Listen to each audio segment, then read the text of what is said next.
Buenas tardes. Todos estaban enterados de que íbamos a hacer la clase ahora, ¿cierto?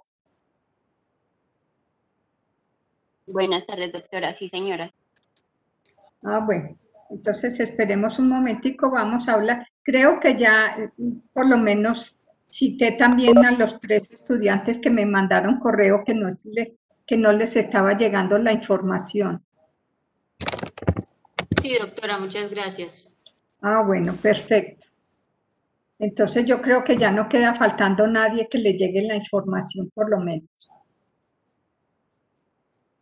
Las 3 clases que hemos dado esta semana ya están en el recurso de apoyo. Ya las pueden consultar aquí en el recurso de apoyo. Ya las tienen entonces listas para que las puedan bajar a sus computadores y las puedan estudiar. Recuerden que también pues de la fisiología de Gayton, pues estamos casi siempre haciendo como estas charlas también. Entonces, tiene capítulos muy específicos que las pueden consultar.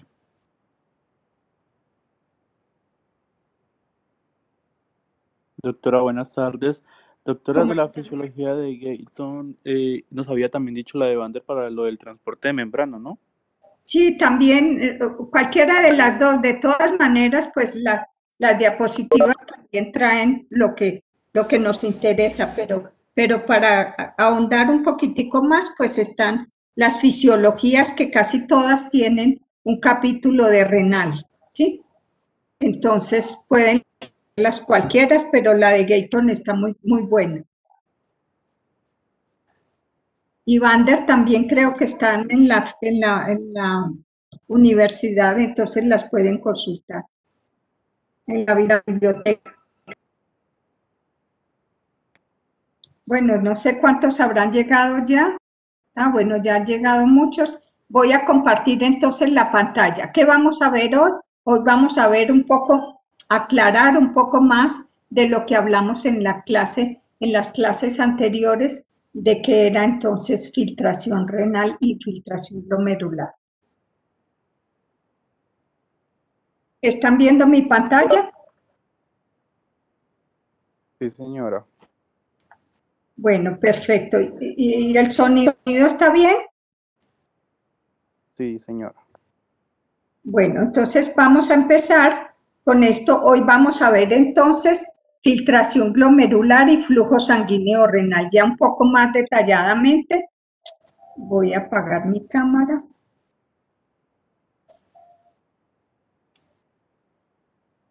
Entonces, vamos a ver filtración glomerular y flujo sanguíneo renal. ¿Cuáles son los tópicos que vamos a ver hoy en la clase? Pues vamos a presentarles entonces una visión integral de esa funcionalidad renal, cómo el riñón hace esos procesos de filtración. Vamos a describir entonces esos procesos renales básicos como son la filtración glomerular, la reabsorción, la secreción tubular y definir qué es tasa de filtración glomerular, que todo este proceso de filtración glomerular pues se desarrolla generalmente en términos a presiones netas de filtración y al coeficiente de filtración. Y vamos a describir también las fuerzas que contribuyen básicamente a esta filtración glomerular y todos los riegos sanguíneos que se hacen sobre esta, digamos, túbulos en el riñón. De tal manera que esos procesos de formación de orina generalmente pues dijimos los hace el riñón. ¿Para qué los hace el riñón? Pues básicamente para hacer el mantenimiento, ya dijimos, de la osmolalidad corporal, de que los líquidos corporales estén en su regulación normal, va a regular el volumen, va a regular el líquido extracelular. Entonces, para eso hace el proceso de filtración el riñón. ¿Cómo se lleva a cabo este proceso de formación de orina? Pues básicamente se lleva a cabo con una alta regulación en donde en procesos de filtración, en procesos de absorción y en procesos de secreción. O sea que el riñón filtra sustancias para que se reabsorban y vuelvan al plasma sanguíneo y eliminemos lo que no necesita básicamente el organismo. De tal manera que dijimos entonces que dentro de la funcionalidad renal, pues básicamente una de las funciones del riñón era la de formar orina y excretar sustancias que el organismo no necesitaba, y la otra era una función de regular la homeostasis corporal y los líquidos corporales.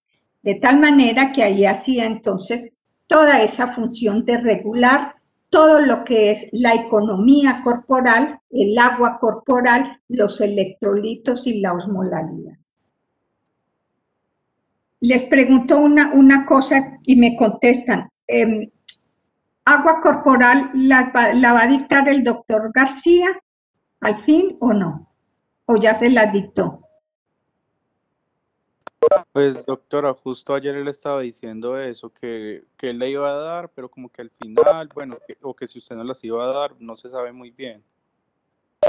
Porque a mí no me la, o sea, yo siempre la he tenido agua corporal y cómo se clasifica y cómo se divide y cómo se calcula y todo. Pero vi que ahora no me la pusieron y por eso les estoy preguntando.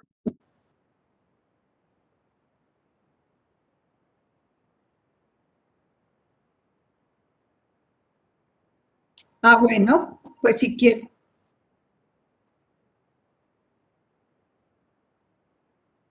Como quiera, yo la puedo dar y hay un huequito como el martes que está ahí, pues yo les doy uno general y el doctor que ya les haga como más la aclaración clínica, ¿no? Si quieren. Y la programamos el martes, que creo que había un huequito o no.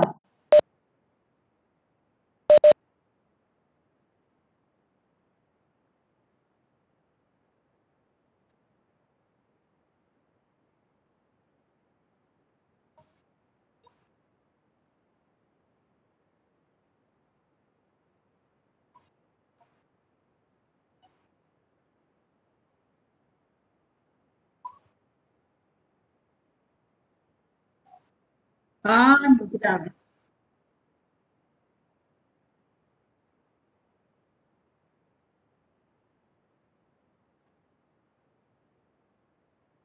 Bueno, de todas maneras, entonces, eh, pues me informan y yo les doy la clase, yo no tengo problema, ¿sí? Por eso les pregunté ahora, porque como quedó ahí como entre el tintero, pues entonces me preocupa, ¿cierto?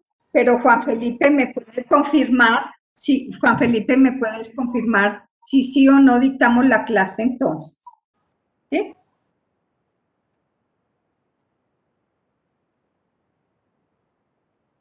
Bueno, perfecto, y me confirmas. Yo le dices que yo no tengo problema. Si quiere yo la doy, sino que él la dé. Entonces me confirmas. Bueno, entonces hemos dicho que el riñón, una funcionalidad del riñón que no es urinaria, pues es el de mantener las presiones arteriales normales, de mantener el volumen, de mantener la homeostasis, los líquidos corporales dentro de los ajustes normales y con el rigor de una osmolalidad plasmática normal. Además dijimos pues también él hace gluconeogénesis, que es producción de azúcar para su propio trabajo renal, y hacer también la activación del colecalciferol, que es básicamente la vitamina D activa. De tal manera que en esa excreción de productos metabólicos de desecho, pues los riñones son los encargados, digamos así, de filtrar y eliminar todos estos productos de desechos que hace el metabolismo celular y que el cuerpo ya no necesita, ya no los puede procesar y los tiene que eliminar por orina. ¿Cuáles son esos productos de desecho? Dijimos el metabolismo de los aminoácidos. Ya sabemos que el metabolismo de los aminoácidos le quitamos el grupo amino que lo mandamos entonces a producir el metabolismo en el hígado, a producir el metabolismo entonces de urea y excretar urea por los riñones, de tal manera que en ese metabolismo de los aminoácidos le quitábamos el grupo amino a los aminoácidos los convertíamos en ureas con el ciclo de la urea y el cuerpo carbonado de esos aminoácidos lo volvíamos a convertir en derivados que podían ser gluconeogénicos, o sea, que podían hacer energética básicamente. La creatinina dijimos también que se produce del trabajo muscular, pues básicamente la creatinina también es un producto de desecho después de que se ha hecho energética muscular, que también el riñón tiene que excretar. El ácido úrico, que generalmente se produce del metabolismo de los ácidos nucleicos, que ya los ácidos nucleicos no se necesitan, se destruyen a ácido úrico, que también tenemos que eliminar del organismo. ¿Por qué? Porque si se quedan esos ácidos úricos dentro del organismo, pues se convierten como en unas especies de agujas, y generalmente pues esas especies de agujas se adosan en las articulaciones y producen entonces inflamaciones en los pacientes que se llaman gota. De tal manera que si el riñón no trabaja bien filtrando el ácido úrico, podemos entonces hacer una patología que se llama gota. La destrucción entonces de todo el metabolismo de la hemoglobina pues produce bilirrubina, que son los productos finales de esa, digamos así, de ese metabolismo en el glóbulo rojo de la hemoglobina. Y también metabolitos de hormonas. ¿Por qué? Porque hay muchas hormonas que se convierten en compuestos intermediarios que ya no son útiles para el organismo y que hay que sacarlos de la circulación. De tal manera que todos esos productos de desechos tienen que ser eliminados rápidamente, y los riñones eliminan la mayoría también de toxinas, de sustancias extrañas que el cuerpo ingiere, como cuáles, pues los vegetales los riegan con pesticidas, de tal manera que esos pesticidas también que entran a la circulación generalmente con los alimentos, fármacos aditivos de alimentos, los tenemos que desechar del metabolismo celular. Cuando nosotros hicimos una investigación de mirar la capacidad de la glándula tiroides en trabajadores agrícolas, miramos también y acabamos de publicar un artículo que después de como de 4 años que hicimos ese proyecto de investigación, nos lo acaban de publicar, y fue cómo básicamente los trabajadores agrícolas, todos en el departamento del Quindío, tenían altas concentraciones de glifosfatos y de organoclorados y organofosforados, tenían dentro de su torrente sanguíneo. Y también los acuíferos, toda la escorrentía básicamente de las plantaciones, también entonces contaminaron el agua, y hicimos esa publicación de ese artículo en donde también vimos que habían altas concentraciones, más de lo permitido, en los ríos que corren por nuestras cuencas, que tienen organoclorados y organofosforados. Y todo eso llega a la alimentación, llega y nosotros no lo comemos. Entonces, todas esas sustancias el riñón las puede eliminar generalmente. ¿Cómo se hace el proceso de filtración? Pues es el primer paso, digamos así, de la formación de orina, y ocurre a nivel del glomérulo. De tal manera que allí en los capilares glomerulares, pues es donde ocurre entonces esa filtración, que se filtran básicamente hacia la cápsula de Bowlby, pues se filtran sustancias que están corriendo disueltas en el plasma sanguíneo, que son alrededor o más de 7.000 gramos por mol. De tal manera que pasan esa barrera de filtración que hablamos en la clase pasada, que va a caer a la cápsula de Bowman, que lo vamos a ver un poco más adelante, seguidos de ¿qué? Pues de presiones que tienen allí esas cápsulas, que permiten entonces, y esas, digamos así, esos proteínas que están allí en el riñón, para permitir entonces que se hagan los procesos de filtración muy selectivamente. De tal manera que en esos capilares glomerulares se pueden filtrar proteínas de bajo peso molecular y proteínas de alto peso molecular.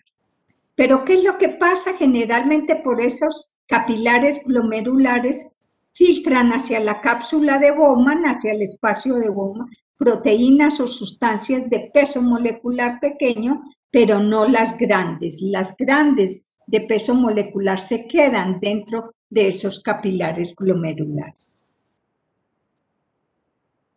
A diferencia, generalmente hay diferentes técnicas de estudio de esa filtración glomerular. Una es la técnica de micropunción, que ha demostrado que las concentraciones de filtrados de sustancias generalmente que se filtran libremente, digamos aquí, sin ninguna restricción, que entran por el filtrado glomerular y pasan a la cápsula de Bowman y hacia los túbulos sin ninguna restricción, como es el caso de moléculas pequeñas, bicarbonatos, sodio, glucosas, generalmente es igual a la del plasma sanguíneo, de tal manera.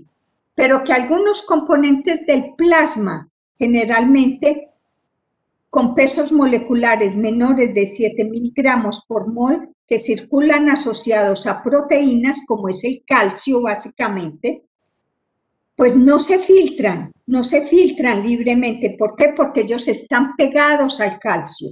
Los ácidos orgánicos también están pegados a proteínas, formando complejos generalmente, y entonces ellos siguen corriendo por las arteriolas y no se filtran básicamente. El calcio generalmente que está libre, el calcio que no está unido a proteínas, es el calcio que hace proceso de filtración. De tal manera que allí lo tenemos, entonces calcio libre es el que llega a la cápsula de Bowman y va a pasar a los túbulos básicamente. ¿Cómo dijimos entonces que se hacía ese proceso de reabsorción? Dijimos entonces ese proceso de reabsorción básicamente en los túbulos, que recuerden que los vimos en la clase anterior, donde teníamos entonces la arteriola aferente, el penacho glomerular que formaba la cápsula de Bowman, los ovillos de los capilares glomerulares y que salía entonces en la arteriola aferente, son los que llevan el flujo sanguíneo renal que va a ser filtrado básicamente.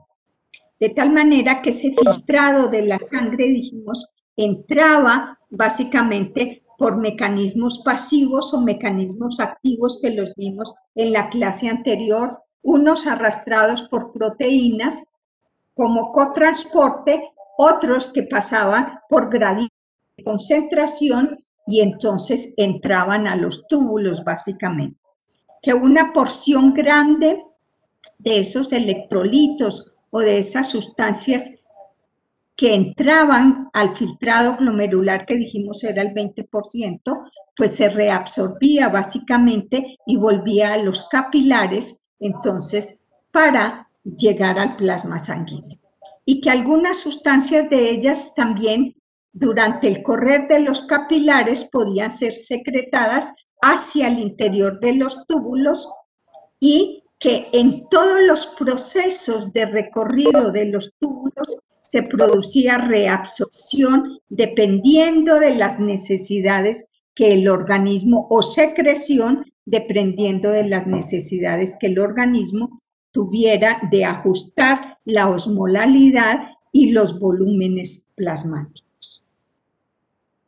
Esa reabsorción tubular y ese filtrado glomerular que se filtra entonces en los ovillos, dijimos, pues corre a nivel de todos los túbulos y va a producir entonces procesos de reabsorción.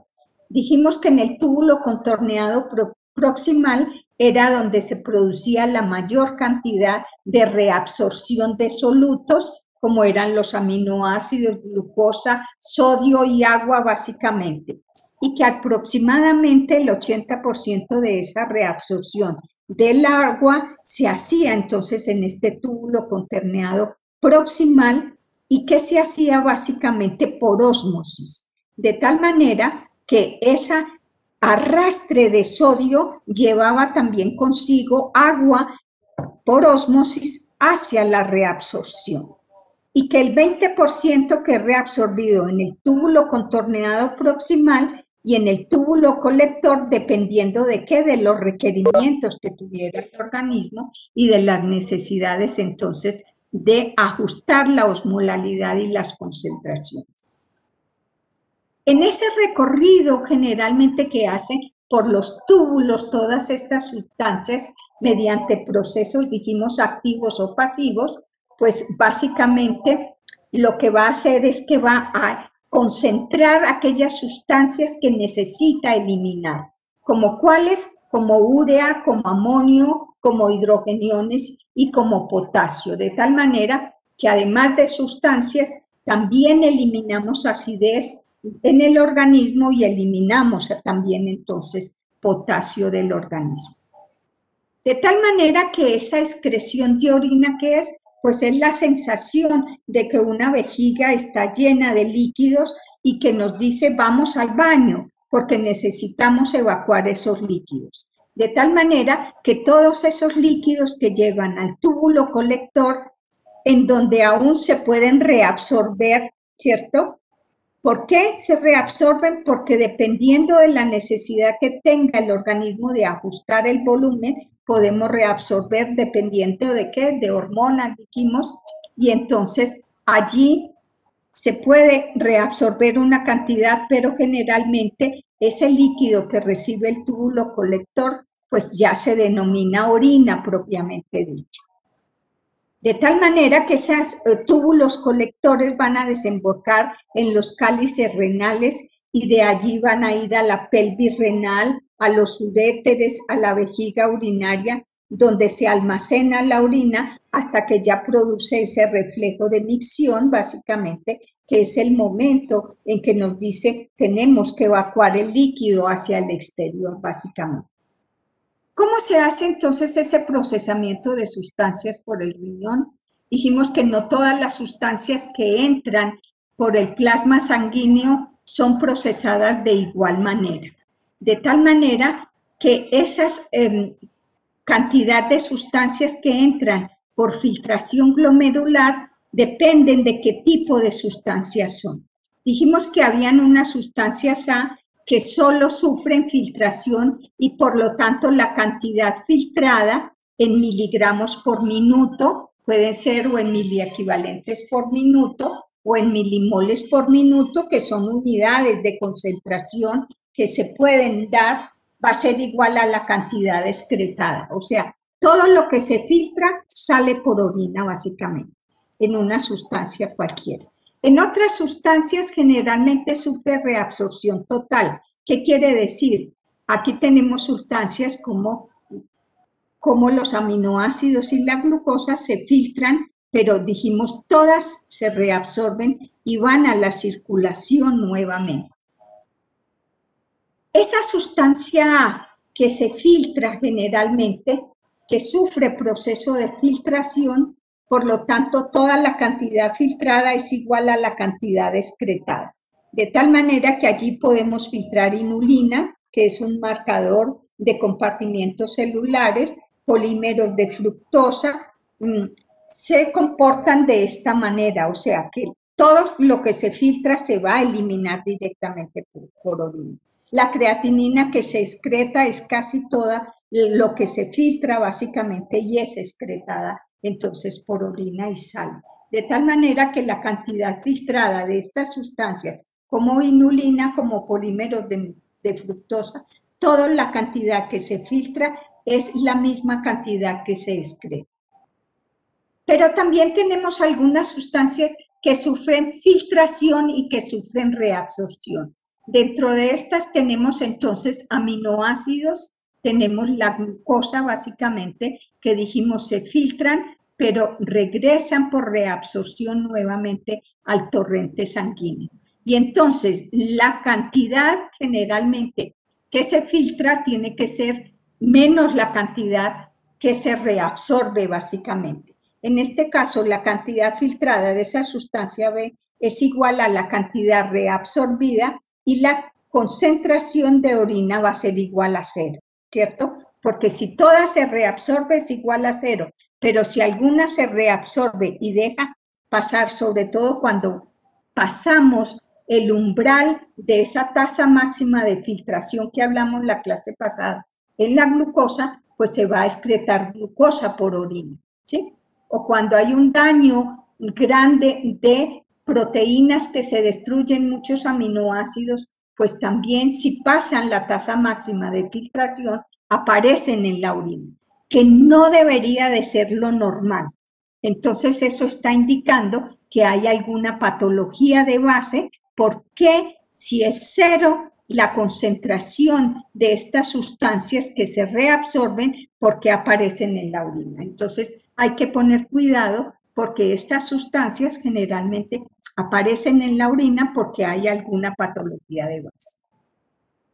Otras sustancias generalmente que se filtran y que son parcialmente reabsorbidas. ¿Cuáles son esas sustancias? Pues los electrolitos, sodio, cloro básicamente. De tal manera que la excreción de esas sustancias, ¿a qué va a ser igual? A la cantidad de sustancias que se filtran menos la que se reabsorbe básicamente.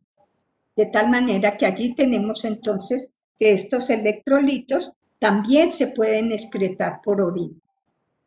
Tenemos otras sustancias que dijimos entonces que sufren filtración y secreción y por lo tanto la cantidad excretada es mayor que la cantidad filtrada. Aquí tenemos el caso de secreción de muchos ácidos orgánicos y bases que son eliminados generalmente en el metabolismo celular, pero que se excretan a la sangre y esa sangre pues tiene que ser filtrada por los riñones y se producen en grandes cantidades. De tal manera que todos esos ácidos que se producen en el metabolismo se secretan generalmente al plasma sanguíneo y salen como excreción. Estas sustancias que se secretan generalmente, pues la excreción que va a salir por orina, esta excreción que sale por orina va a ser igual a la cantidad que filtramos más la que se secreta básicamente. Entonces, usando para la medición el flujo plasmático renal a través del cálculo de alacranamiento del ácido paraaminohipúrico, que es un ácido que mide la funcionalidad renal también. En ese procesamiento de sustancias, generalmente dijimos entonces que en ese procesamiento de sustancias la reabsorción tubular es cuantitativamente más importante que el proceso de secreción tubular o de sustancias que se secretan de los túbulos en la formación de orina. Que la secreción es importante ¿para qué? Pues para determinar la cantidad de iones de potasio, de hidrógeno y de algunas sustancias que se van a excretar por orina. En esos procesos de filtración glomerular también dijimos que está la reabsorción y la secreción y que todos están regulados de acuerdo a la necesidad que el organismo tenga de reabsorber sustancias o de secretar sustancias. El exceso de sodio en el cuerpo y la intensidad con la que este sodio se filtra aumenta y se reabsorbe una fracción menor de sodio filtrado, lo que da lugar a una mayor excreción de orina. Por eso nosotros podemos tener orinas concentradas, orinas diluidas, que también es otra clase que les permite ver cómo se concentra entonces esa cantidad de electrolitos que se pueden eliminar. Y esa clase la da Patricia básicamente. Aumentos del filtrado glomerular de un 10%, o sea, que se aumente de los 180 que se filtran al día a 198 litros días, aumentarían el volumen de orina 13 veces, de 1.5 a 19.5 litros día, si la reabsorción tubular permaneciera constante. Entonces, mire cómo aumentos de ese filtrado glomerular pueden aumentar muchísimas veces digamos así, el volumen de orina que se excreta. ¿Cómo se hace entonces ese proceso de filtración? Ya lo vamos a ver aquí más detenidamente, cómo se hace ese proceso de filtración en la formación de orina por los riñones y qué es lo que deben de tener. Deben de sostener un flujo sanguíneo elevado. Dijimos entonces ese flujo sanguíneo elevado que es de aproximadamente 1100 mililitros minuto o el 2% del gasto cardíaco, pues entonces entra por filtración entonces a los riñones básicamente. ¿Qué tenemos entonces en el riñón y en las cápsulas de Bowman? Pues tenemos una alta irrigación sanguínea. Dijimos está la arteria renal, esa arteria renal cuando entra al riñón comienza a ramificarse y a formar entonces la arteria interlobular y esa arteria interlobular que está aquí va a formar entonces todos estos que son las arterias asiformes básicamente.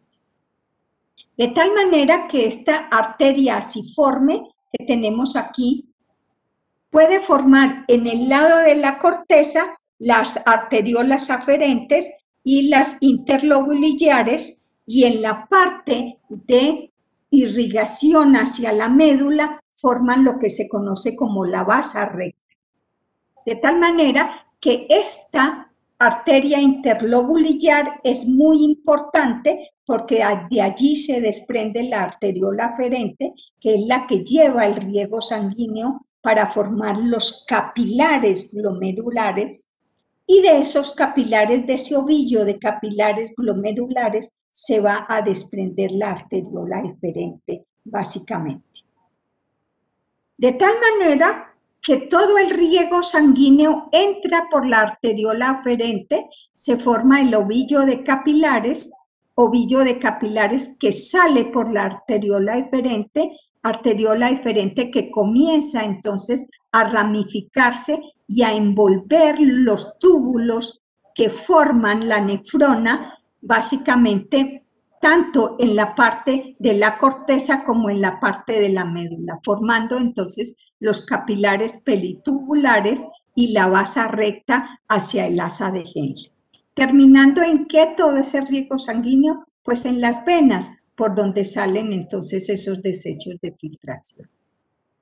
De tal manera que si miramos bien entonces, toda esta conformación de la nefrona, digamos así, que es la unidad funcional del riñón, pues dijimos entonces estaba conformada por los túbulos, por el glomérulo, por todo lo que son entonces los túbulos en la corteza y en la médula básicamente. Pero que lo más importante que necesitaba digamos, proceso de filtración era la membrana capilar glomerular. Y dijimos que esa membrana capilar glomerular era el sedazo que permitía entonces que pasaran moléculas por allí. De tal manera que esa membrana capilar glomerular está conformada por un endotelio capilar en el interior, dijimos que estaba aquí, que tenía poros muy pequeños que permitían la entrada de fluidos y de sustancias al interior de la cápsula de Bowman. Teníamos la membrana basal, los podocitos entonces, que también formaban los pedicelos y las hendiduras de filtración. De tal manera que esa membrana capilar glomerular, pues básicamente dijimos también que además de las estructuras, pues tenía entonces un endotelio que tenía colágeno, que tenía proteoglicanos allí en su superficie. De tal manera que estas tres capas, el endotelio capilar, la membrana basal, una capa de células endoteliales formadas también por podocitos que rodean a la superficie externa de la membrana basal capilar, eran las que permitían entonces ese proceso de filtración, porque ellos eran la barrera de filtración por estas tres capas que filtra varios cientos de veces agua, solutos por esa membrana capilar habitualmente y en todo el día básicamente. De tal manera que esas células endoteliales, dijimos, estaban rodeadas de capas negativas capas de proteoglicanos, separansulfato, dermatansulfato, que tenían cargas negativas fijas que dificultaban el paso de proteínas básicamente plasmáticas. También dijimos en la clase anterior que dependiendo del peso molecular de las sustancias, pues se filtraban bien o mal, de tal manera que sustancias de peso molecular bajo, vemos que la capacidad de filtración pues es total, porque es 1. 1 es la capacidad de filtración total, entonces se filtran libremente por ese endotelio básicamente. Pero que moléculas grandes como la mioglobina y la albumina, que tenían pesos moleculares muy grandes, pues ellas se filtraban muy poco. Muy poco también, ¿por qué? Porque esas moléculas grandes de proteínas tienen muchísimas cargas negativas por esos grupos aminos, de tal manera que se filtran con menor facilidad que las moléculas de tamaño pequeño y con cargas positivas.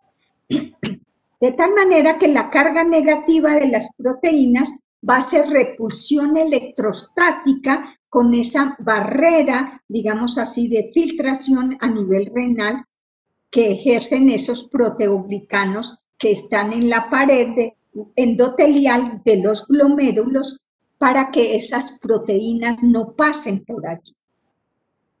Y las cargas positivas que se filtran, pues se filtran con mayor facilidad que los dextranos que tienen cargas negativas. De tal manera que en ciertas nefropatías, esas cargas negativas que hay sobre la membrana basal se pierden muchas veces, incluso antes de que hayan cambios notables en el aspecto histológico del riñón. De tal manera que patologías como las nefropatías dañan todas esas estructuras de proteoglicanos, paransulfato, dermatansulfato, y entonces por allí empiezan a salir sustancias que el riñón normalmente no filtraba. Por eso llega un momento en que esas nefropatías tienen que hacer entonces diálisis. Esa membrana capilar glomerular dijimos que determina la capacidad de filtración de solutos a través de esa barrera de filtración glomerular, dijimos lo hace dependiendo de quién, del tamaño molecular y de la carga eléctrica de la proteína. De tal manera que a mayor peso molecular, menos capacidad de filtración tienen las moléculas. De tal manera que moléculas grandes con carga negativa se filtran con menor facilidad que moléculas con el mismo tamaño y cargas positivas. En esas proteinurias, cuando se pierden las cargas negativas, y aquí tenemos entonces dextranos polianiónicos, ¿sí? Polianiónicos, vemos que se filtran muy poco básicamente, pero que a medida que se pierden las cargas, pues se filtran entonces con mayor capacidad de filtración, se hace mucho más grande a medida que esas proteínas o proteínas de bajo peso molecular como la albúmina se pueden filtrar fácilmente cuando se pierden las cargas negativas en el riñón. En ese proceso de filtración glomerular que dijimos que es de alrededor del 20% del flujo plasmático renal, ¿por qué está determinado? Entonces, está determinado primero por el equilibrio entre las fuerzas hidrostáticas y las fuerzas coloidosmóticas que actúan a través de esa membrana capilar. Por el coeficiente de filtración capilar, que ya lo vamos a ver, que es el producto de la permeabilidad del área superficial del filtro de esos capilares. De tal manera que en un adulto normal, la fracción de filtración glomerular es de unos 125 mililitros minuto, lo que equivale a 180 litros día. Y que la fracción de flujo plasmático renal que se filtra es de media 0,2. Ya lo vamos a ver cómo se calcula. Esto significa que alrededor del 20% del plasma que fluye a través de los riñones se filtra a través de esos capilares glomerulares. ¿Y cómo se calcula la fracción de filtración? Pues va a ser igual al flujo, a la filtración glomerular sobre o dividido por ¿quién? Por el flujo plasmático renal. Entonces vemos que ese filtrado que entra a los capilares glomerulares y que entra corriendo entonces por los túbulos necesita presiones. Y vamos a ver entonces cómo, dijimos, esos 625 mililitros, que es la fracción plasmática renal que entra a la arteriola aferente y que corre entonces por los capilares glomerulares a la cápsula de Bowman, solamente pasan como filtrado glomerular 125, de los cuales dijimos se reabsorben entonces 124 y solamente se excretaba el 1% por vía urinaria. De tal manera que si nosotros miramos entonces ese flujo plasmático renal, que es de 625, que es el que llegó por la arteriola aferente, y que solamente se reabsorben 125, que es el 20%, pues realmente se reabsorben 124 y uno que se excreta. Esa fracción de filtración, dijimos entonces, a que es igual al flujo, a la filtración glomerular. ¿Y cuál es la filtración glomerular? Pues dijimos, ¿es de cuánto? De 125. Si yo divido estos 125 sobre el flujo plasmático que era de 625, si hacen esa división, la fracción de filtración me va a dar que es el 0,2, ¿cierto? Entonces 0,2, que es la fracción de filtración, que dijimos entonces que es el 0,2, que significa que alrededor de ese 20% del plasma fluye a través de los riñones, básicamente. ¿Queda claro cómo se hace la fracción de filtración?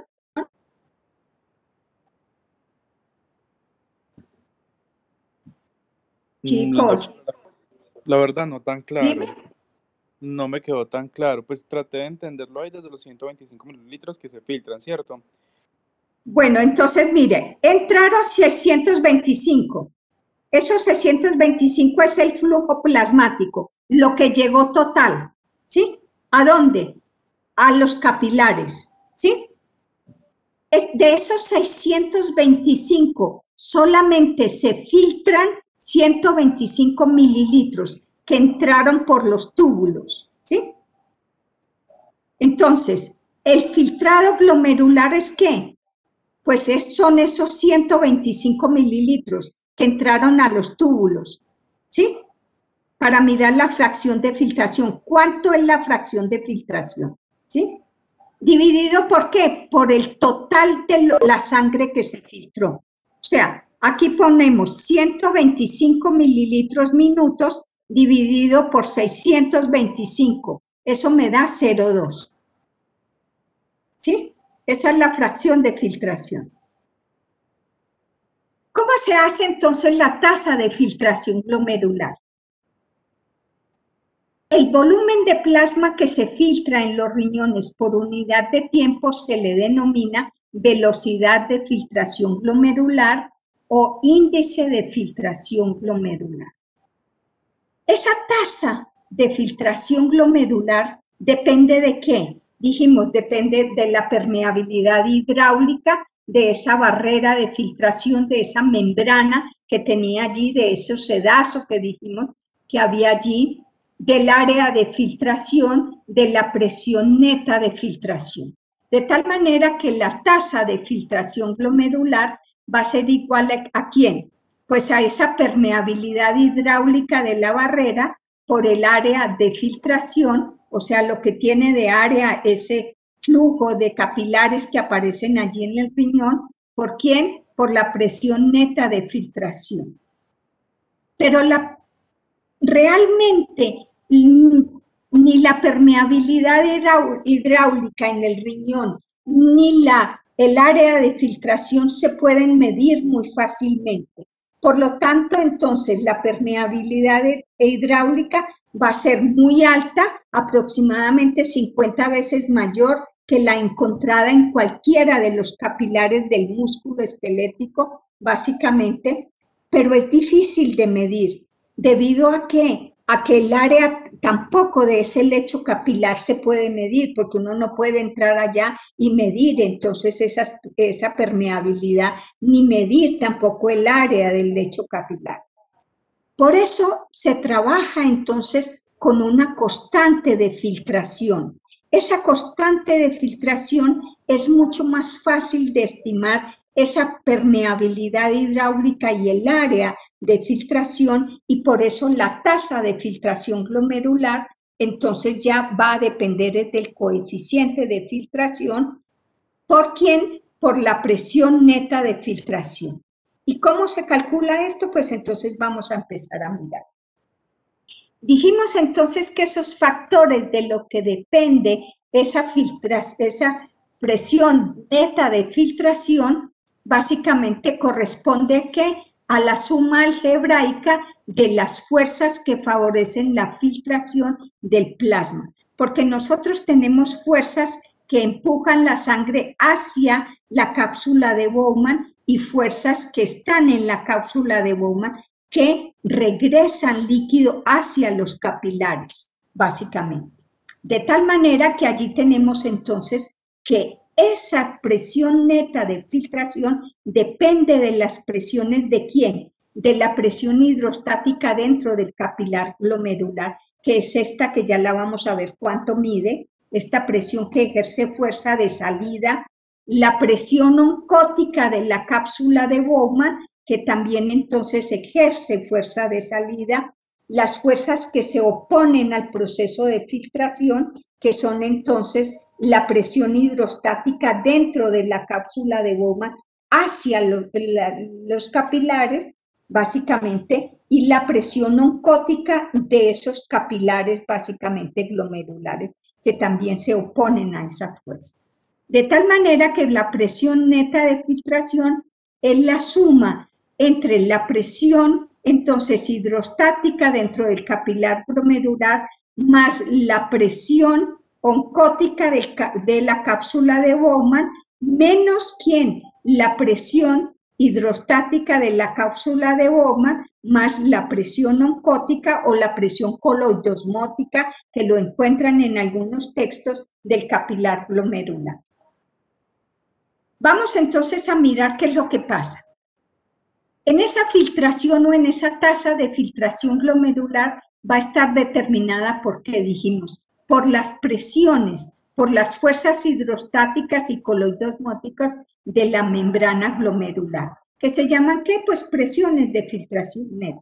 Si la sangre entra por esta arteriola aferente, generalmente aquí, pues entonces cuando fluye dentro de los capilares, pues vamos a tener una presión hidrostática glomerular que es de 60 milímetros de mercurio, que permite la salida de líquidos hacia la cápsula de Bowman. Pero también tenemos entonces la presión coloidosmótica de la cápsula de Bowman, que es 32 milímetros de mercurio. ¿Qué quiere decir la presión coloidosmótica? ¿Quién da esa presión coloidosmótica? La albúmina. Las proteínas, doctora. Las proteínas, ¿cierto? Entonces, como cuando se filtra aquí, dijimos las proteínas se quedan dentro de esos capilares, no salen como filtrado, entonces ellas se van acumulando y van a producir una mayor concentración. Por eso producen presión coloidosmótica y es de 32 milímetros de mercurio. Y tenemos que hay fuerzas que también permiten entonces, fuerzas que van de entrada a los capilares, que hace la cápsula de Bowman, que es de 18 milímetros de mercurio. Dijimos entonces que esa fuerza de esa filtrado glomerular o tasa de filtración glomerular, que era igual al coeficiente de filtración por la presión neta de filtración, dependía entonces de esas presiones de filtración básicamente. Y que esa presión de filtración neta, ¿a qué iba a ser igual? Pues a la presión hidrostática glomerular, que era de 60, menos la presión de la cápsula de Bowman, que era de 18, menos la presión oncótica que ejercían las proteínas, que era de 32. Si a 60 le restamos estas presiones de la cápsula de Bowman y las presiones oncóticas, la presión neta de filtración es de 10 milímetros de mercurio. De tal manera que allí entonces teníamos que esa presión de filtración neta, que se calcula de esta manera, fuerzas que favorecen la filtración, dijimos presión hidrostática de 60, la presión coloidosmótica de la cápsula de Bowman, pues como no tiene proteínas va a ser de 0 milímetros de mercurio, ve, me faltó el HG aquí. Las fuerzas que se oponen a la filtración son la presión hidrostática en la cápsula de Bowman de 18 y la presión coloidosmótica del capilar glomerular, que es de 32, eso me da una presión neta de filtración de 10 milímetros de mercurio, que es la normal que debe tener la cápsula de Bowman. De tal manera que ese coeficiente, ahora entonces ya saben de dónde se sacó la presión neta de filtración glomerular para la tasa de filtración glomerular, que era esta presión neta de filtración. Ahora hablemos entonces de esta, que es el coeficiente de filtración, cómo se calcula. Es una medida que es producto de la conductividad hidráulica y el área superficial de los capilares glomerulares. Eso es lo que dicen los textos.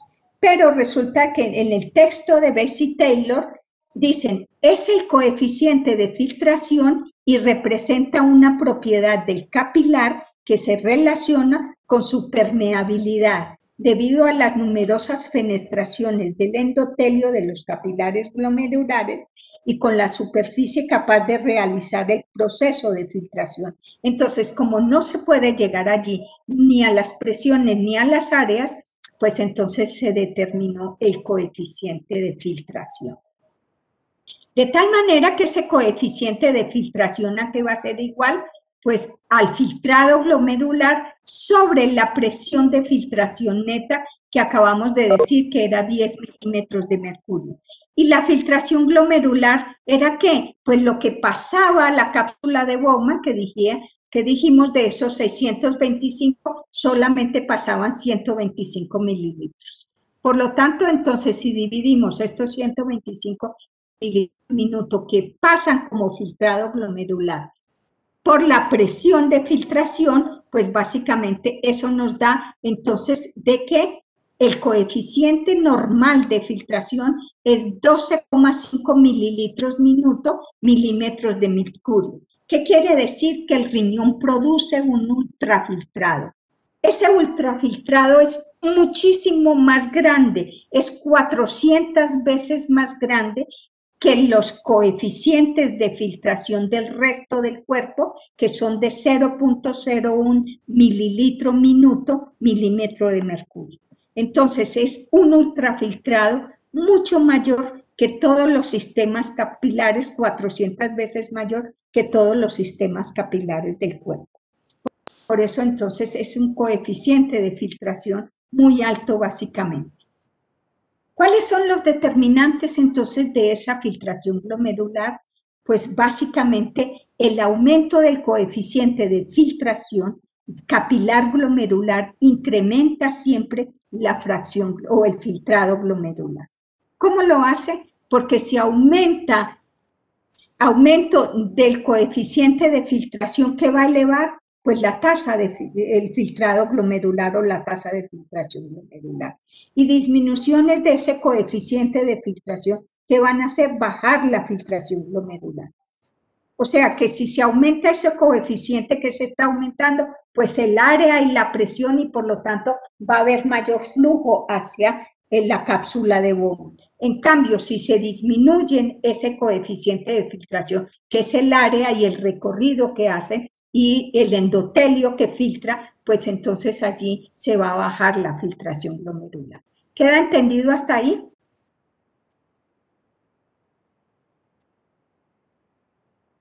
Niños. Sí, doctora. Doctora, una pregunta, ¿ese coeficiente se toma solamente para la filtración neta del glomérulo, cierto? Porque ya... Sí, la filtración glomerular. Y ya con eso ya se saca la tasa de filtración glomerular total. con lo que está Sí, filtrando lo que llega de plasma, ¿no? sí, exactamente. Hay algunas enfermedades que disminuyen ese coeficiente de filtración. ¿Por qué? Porque reducen el número de capilares glomerulares que son funcionantes o aumentando el espesor de esa membrana capilar glomerular, reduciendo así su conductividad hidráulica. Entonces, mire que enfermedades como la nefropatía hipertensiva o la nefropatía diabética, ¿qué van a aumentar? Pues aumentan el espesor de la membrana basal capilar, disminuyendo ¿qué? El coeficiente de filtración y el filtrado glomerular. Entonces, mire que hay algunas patologías que directamente afectan el coeficiente de filtración glomerular y a su vez entonces disminuyen la tasa de filtración glomerular, ¿cierto? ¿Por qué? Porque hacen engrosamiento de la pared y por allí no puede pasar entonces nada. Dentro de esos determinantes también el aumento de la presión hidrostática de la cápsula de Bowman reduce el filtrado glomerular. ¿Qué quiere decir esto entonces? Que a mayor presión en la cápsula de Bowman, que está aquí, si se aumenta la presión de la cápsula de Bowman, va a haber menor filtrado glomerular, porque dijimos, esta cápsula de Bowman está haciendo que los líquidos que están aquí regresen al capilar, ¿sí? Entonces, a mayor presión de la cápsula de Bowman, si se aumenta por encima de estos 18 milímetros de mercurio, va a haber menor proceso de filtración, ¿cierto? Y a mayor presión en la cápsula de Bowman, mayor filtrado glomerular.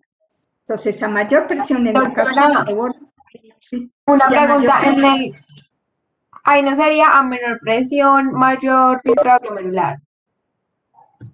sí, yo creo que sí voy a corregirlo porque ahí tengo algo malo. Debe ser a menor presión, mayor filtración, ¿sí? Ah, bueno, señora. Lo voy a corregir. Sí, creo que lo tengo ahí mal. Pero a mayor presión en la cápsula, como es de regreso, pues se va a disminuir el filtrado, ¿cierto? Y esta sí lo voy a corregir porque creo que sí, ahí está, a menor presión, mayor filtrado. Entonces, obstrucciones en las vías urinarias. Cuando nosotros tenemos cálculos renales, ¿qué están haciendo? Obstrucción. ¿Obstrucción en dónde? Pues están taponando uno de los conductos de esos túbulos. ¿Qué van a aumentar? Pues la presión aquí. Y si aumenta aquí la presión, se va a reducir entonces, ¿quién? El flujo sanguíneo, ¿cierto? Entonces allí, ¿sí? Se va a reducir. Y a menor presión, si aquí lo corrijo, se los corrijo. Eso que lo debíamos de corregir de una vez. Aquí es a menor presión.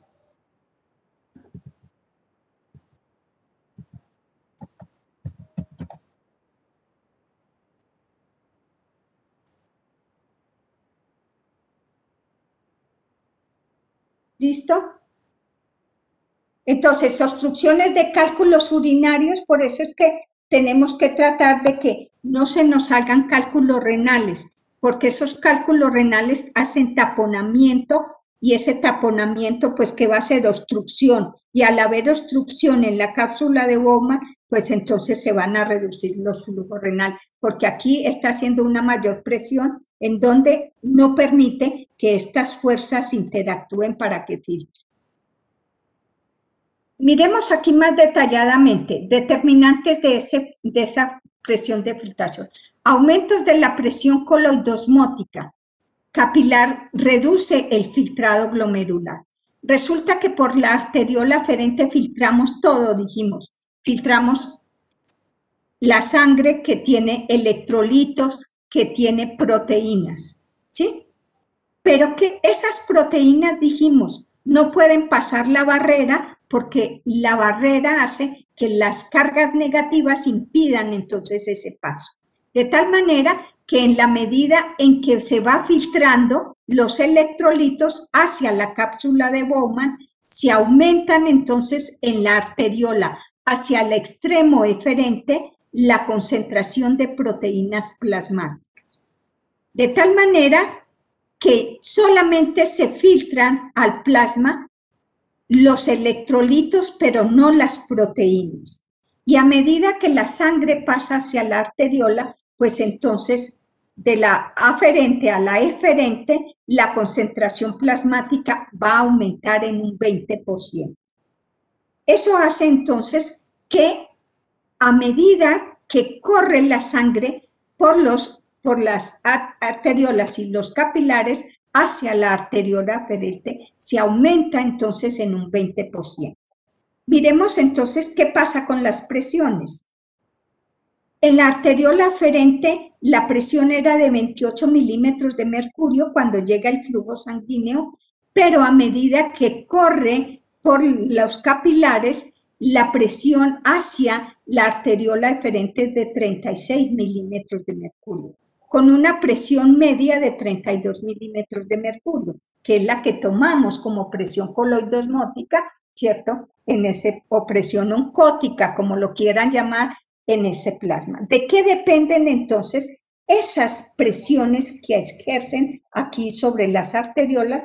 Pues de dos factores que influyen en esa presión coloidosmótica glomerular, que es la presión coloidosmótica del plasma arterial, que dijimos es 28 milímetros de mercurio, y la fracción del plasma filtrado por los capilares glomerulares, que es la fracción de filtración.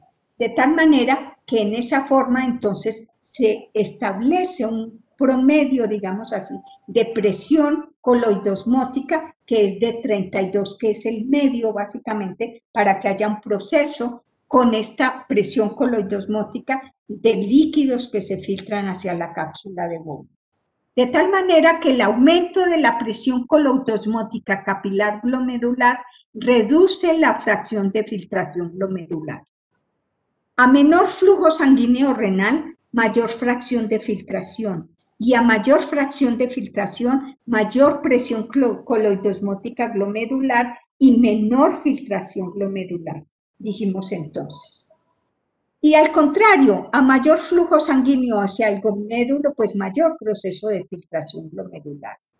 Los cambios sanguíneos en ese flujo renal pueden influir siempre en ese filtrado glomerular, independientemente de los cambios en esa presión hidrostática.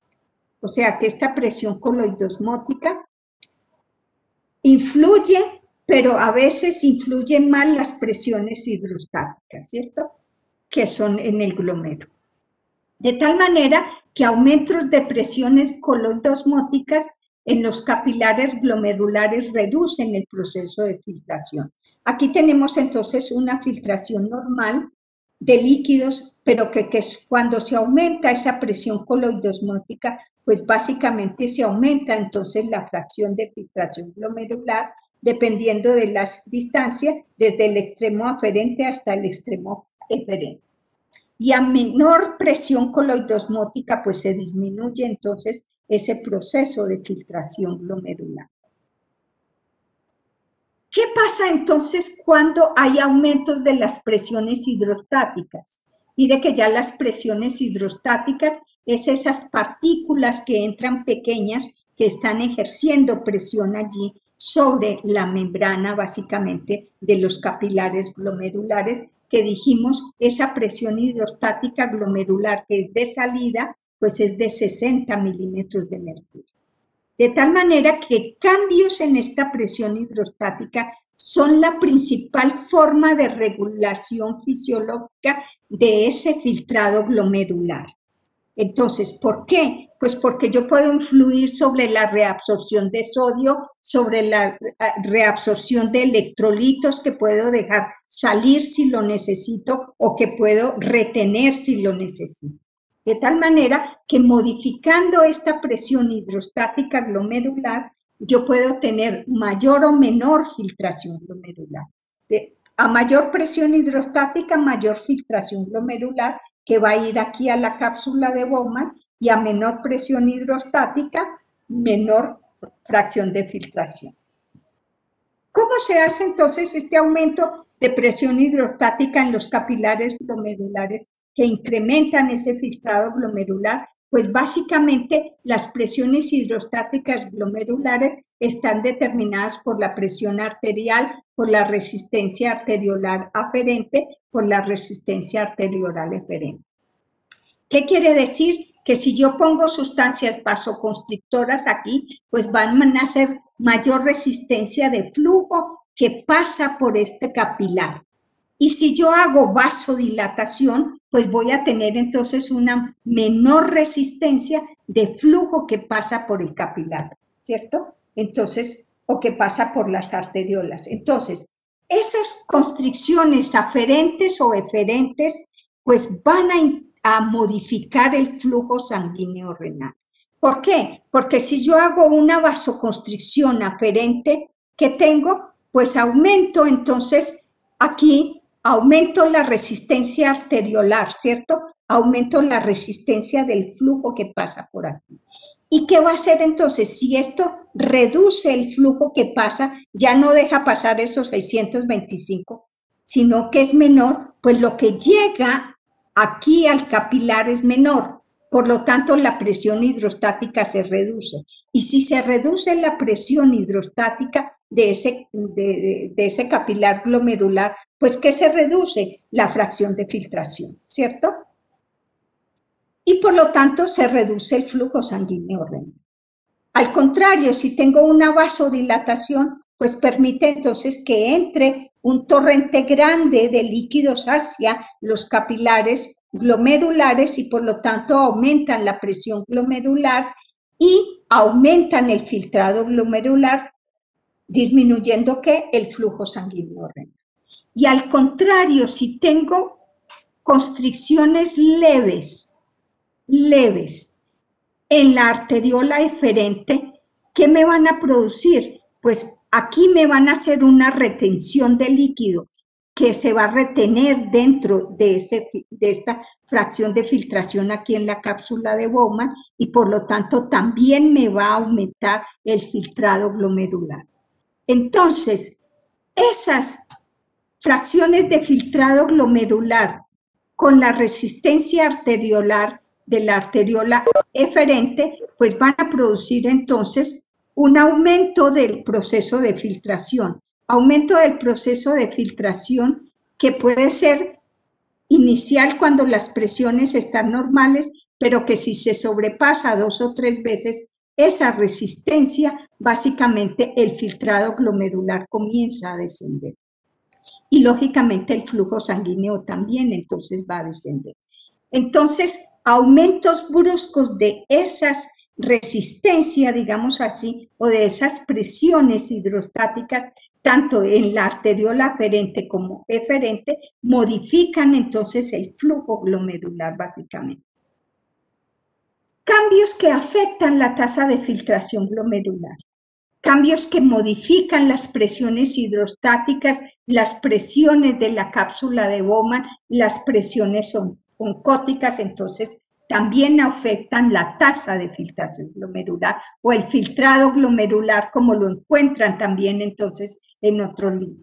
¿Cambios en qué? Aumento de la presión arterial media, disminuciones de la resistencia de la arteriola aferente, aumento de la resistencia de la arteriola eferente, van a producir aumento de la presión coloidosmótica glomerular y por lo tanto aumentan la tasa de filtración glomerular. Si se aumenta el área de filtración glomerular porque hay una relajación de las células del mesango, pues se va a aumentar el coeficiente de filtración y por lo tanto también se aumenta la tasa de filtración glomerular. En condiciones patológicas, cuando hay cambios básicamente en las presiones hidrostáticas, presiones oncóticas y glomerulares, ¿qué pasa? Aumentos de la presión intratubular por obstrucciones de los túbulos o por factores extrarrenales van a producir aumento de la presión de la cápsula de Bowman y por lo tanto van a disminuir la tasa de filtración glomerular. Y disminuciones en las concentraciones de las proteínas plasmáticas, por ejemplo, disfunciones hepáticas van a producir entonces disminuciones en las presiones de los capilares glomerulares y por lo tanto entonces van a aumentar la tasa de filtración glomerular. Entonces miren que cambios en las presiones, bien sea hidrostáticas de los capilares, oncóticas de los capilares y cambios en el coeficiente de filtración modifican aumentos o disminuciones de la tasa de filtración glomerular. Aquí tenemos otras patologías como la nefropatía, la diabetes mellitus y la hipertensión que producen disminución en el coeficiente de filtración y con ello disminución en el filtrado glomerular. Obstrucciones urinarias como litiasis renal van a producir ¿qué? Aumentos en la presión de la cápsula de Bowman y disminuciones del filtrado glomerular. Disminuciones del flujo sanguíneo renal, aumentos de proteínas plasmáticas, aumentan entonces la presión de los capilares glomerulares y por lo tanto disminuyen la fracción glomerular. Disminución de la presión arterial tiene solo un efecto pequeño debido a esta autorregulación que la vamos a ver. ¿Por qué? Porque las presiones generalmente hacen un feedback porque desencadenan el proceso renina, angiotensina, aldosterona y entonces allí trata de hacer una vasoconstricción y hacer entonces una regulación de ese filtrado glomerular. ¿Con qué se maneja? Pues básicamente con diuréticos generalmente. Y también actividad simpática por hormonas vasoconstrictoras, noradrenalina y endotelina, pues van a conducir entonces aquí acciones entonces que aumentan básicamente la resistencia de la arteriola aferente y por lo tanto disminuyen entonces la presión del glomérulo básicamente. Entonces mire que todos estos cambios de presión afectan entonces la irrigación renal. De tal manera que una ventaja de un filtrado glomerular alto generalmente es que permite que los riñones eliminen con rapidez productos de desecho del cuerpo que depende sobre todo de la filtración glomerular para la excreción. La mayoría de los productos de desecho se absorben mal en los túbulos y por ello dependen de un filtrado glomerular alto para extraerlos eficazmente del cuerpo. Otra ventaja de un filtrado glomerular alto es que permite que el riñón filtre y procese todos los líquidos corporales muchas veces al día, debido a que el volumen del plasma es de 3 a 5 litros, mientras que el filtrado glomerular es 180 litros día. Todo el plasma puede filtrarse y procesarse en un día 60 veces. Entonces eso hace que a medida que transcurre el día, nosotros hagamos proceso de filtración. Este filtrado glomerular alto permite a los riñones controlar de modo preciso y rápido el volumen y la composición de los líquidos corporales. De tal manera que todo el filtrado glomerular a través de la membrana capilar glomerular es básicamente primordial en el metabolismo celular. ¿De qué dependía también todo ese flujo sanguíneo? Pues depende también entonces del flujo sanguíneo renal y de ese proceso que se haga de filtración. En un varón medio de 70 kilogramos de peso, el flujo sanguíneo combinado a través de los riñones es de unos 1.100 mililitros minuto, o sea, el 22% del gasto cardíaco. De tal manera que los riñones reciben un flujo extremadamente grande, dijimos, por esta arteriola aferente, comparado con todos los otros órganos del organismo para poder filtrar toda esa cantidad. Mire que ese flujo es 7 veces más el flujo sanguíneo del cerebro, ¿sí? Este flujo renal aporta suficiente plasma para esa elevada filtración glomerular necesaria para la regulación precisa de los volúmenes de los líquidos corporales y de las concentraciones de solutos que se van a filtrar. El flujo sanguíneo aporta además los nutrientes y se llevan los productos de desecho. Los mecanismos que regulan el flujo sanguíneo renal están ligados ¿a qué? Al control de ese filtrado glomerular y a las funciones excretoras del riñón. Entonces, Nosotros hemos dicho que los riñones tienen un elevado flujo sanguíneo y por lo tanto, con ese elevado flujo sanguíneo, ¿qué teníamos que activar? Si filtrábamos cantidades de electrolitos, ¿qué teníamos que activar? Recuerden en la clase que vimos de transporte de membrana. ¿Qué tenían que activar?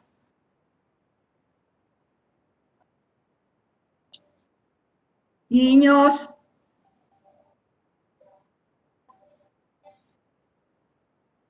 Para que saliera sodio de la membrana La bomba hacia sodio-potasio. el intestino. Ah, la bomba sodio-potasio. ¿Y esa bomba sodio-potasio qué necesita? ATP. ATP. ATP. ¿Y el ATP quién lo da? El consumo de glucosa. oxígeno, Ah, ¿cierto? La glucosa y consumo de oxígeno. Porque sin oxígeno la mitocondria no funciona. ¿Sí? Entonces, el riñón tiene un elevado flujo sanguíneo y por lo tanto un consumo altísimo de oxígeno. De tal manera que el flujo en proporción al peso es 7 veces más que el del cerebro y el consumo de oxígeno es 2 veces más que la del cerebro. ¿Sí? Entonces, mire que el flujo es 7 veces mayor y el consumo de oxígeno es 2 veces mayor que el del cerebro. De tal manera que aquí tenemos en porcentaje con el gasto cardíaco. Mientras que el porcentaje del gasto cardíaco en el cerebro es de 14, en el riñón es de 22. Los mililitros minuto que se filtran son 700 en el cerebro y 1100 en el riñón. Y los mililitros minutos por 100 gramos de peso tisular, mire que son 50 en el cerebro, pero son 360 mililitros minutos en 100 gramos de tejido. Por lo tanto, el consumo de oxígeno que necesita el riñón es supremamente elevado. De tal manera que ese consumo proporcional, el consumo de oxígeno va a ser proporcional ¿a quién? A los procesos de reabsorción de sodio. ¿Sí? Entonces, ¿por qué? Porque es el que me está dando la energética, la reabsorción de sodio. Sodio que se intercambia ¿por quién? Por potasio. ¿Con quién? Con la ATPasa sodio-potasio. De tal manera que gran parte del consumo renal se debe a la elevada reabsorción de sodio en los túbulos. Si disminuye el flujo sanguíneo renal y la tasa de filtración glomerular, se filtra menos sodio, se reabsorbe menos sodio y se consume menos oxígeno, entonces, en esos túbulos básicamente renales. El consumo renal de oxígeno es proporcional de sodio, a su vez muy relacionado ¿con quién? Con la velocidad de filtración de sodio y el flujo sanguíneo. Nosotros tenemos que tener un consumo basal que se ve aquí, que está en todo el recorrido de los túbulos básicamente, pero que ese consumo de oxígeno se aumenta entonces con la reabsorción de sodio, que se realiza a través de todos los túbulos, dijimos entonces, que se realiza allí. Si el filtrado glomerular cesa por completo, también cesa la reabsorción renal de sodio y el consumo renal de oxígeno se reduce a una cuarta parte de lo normal. De tal manera que a menor flujo sanguíneo, menor reabsorción de sodio y menor consumo de oxígeno. Entonces, el consumo de oxígeno y la energética necesaria está dada por la bomba sodio-potasio. Determinantes de ese flujo sanguíneo renal, ¿de qué depende? Del gradiente de presión a través de los vasos renales, diferencias entre presiones hidrostáticas en la arteria renal y la vena, y también depende de la resistencia vascular total renal de las arterias interlobulillares, arterias eferentes y arteriolas aferentes, básicamente. De tal manera que ese flujo sanguíneo renal, ¿a qué va a ser igual entonces? A la presión arterial renal menos la presión en la vena renal sobre la resistencia vascular renal total. De tal manera que la presión arterial renal es de aproximadamente igual a la presión arterial sistémica y la presión en la vena renal es de media 3 a 4 milímetros de mercurio en la mayoría de las condiciones. ¿De qué depende ese flujo sanguíneo? ¿Cuáles son los determinantes entonces del flujo sanguíneo renal? La mayoría de la resistencia vascular renal reside ¿en qué? En las arterias interlobulares, en las arterias eferentes y en las arteriolas aferentes. De tal manera que si se aumenta la resistencia en cualquiera de los segmentos vasculares, tiende a reducir el flujo sanguíneo renal. Y si se disminuye todo lo contrario, pues la resistencia en cualquiera de estos segmentos vasculares tiende entonces a aumentar el flujo sanguíneo renal. Entonces mire que también la resistencia de todas estas componentes arteriales del riñón, pues entonces van a interferir en el flujo sanguíneo renal. De tal manera que ese flujo sanguíneo renal dice que a mayor resistencia vascular renal va a residir ¿en qué? En esas arteriolas interlobulares, pero esa resistencia vascular va a depender y va a estar controlada por el sistema nervioso simpático y por hormonas y por mecanismos de controles locales e internos, que es lo que vamos a ver en la clase del lunes. De tal manera que ese sistema de controlar las presiones que se mantienen entre 80 y 170 milímetros de mercurio y el flujo renal y la filtración glomerular se van a mantener relativamente constantes porque está actuando el sistema nervioso simpático, están actuando, digamos así, mecanismos miógenos como el sistema renina-angiotensina, y entonces allí va a haber un feedback negativo que van a controlar y a mantener esas presiones arteriales dentro de ese rango de 180 y 170 milímetros de mercurio, tanto en la arteriola renal como en las arteriolas, en las presiones venosas. De tal manera que ese flujo sanguíneo renal y ese filtrado glomerular está bajo el control fisiológico de la filtración glomerular y del flujo sanguíneo renal, de la autorregulación del filtrado glomerular y del flujo sanguíneo renal, del efecto de la ingesta elevada de proteínas y aumento de la glicemia. Todos van a estar controlando ese flujo sanguíneo renal y ese flujo de filtración glomerular. De tal manera que ese flujo también que corre a través de la médula renal, dado por esa vasa recta, que son esos capilares que forman la vasa recta, es solamente del 1 o el 2% del flujo renal total. De tal manera que es un bajo flujo que corresponde al 1 o 2%, y es importante ¿para qué? Pues para permitir la concentración de la orina. De tal manera que allí influye mucho, mientras que el otro, digamos así, los capilares peritubulares, pues van a reabsorber el 98 al 99%. Pero este bajo flujo de aquí, de los vasos rectos, son los que permiten concentrar entonces la orina. ¿Por qué? Porque son los que están adaptados para hacer concentración o dilución de la orina en el momento que los necesite el organismo. Niños, entonces, en la próxima clase vemos entonces cómo todo este flujo sanguíneo y cómo esta filtración glomerular también entonces está regida por el sistema nervioso simpático y por autocoides, que es lo que vemos el lunes. Muchas gracias entonces. Ya la clase está puesta en el recurso de apoyo para que la puedan tener allí. Gracias, doctora. Muchas gracias, doctora. Gracias, doctora. Bueno, Gracias, doctora. traté de hacer más simple Gracias, para que lo pudieran entender un poco mejor. Gracias, doctora. Gracias, doctora. Gracias, doctora. Que descansen.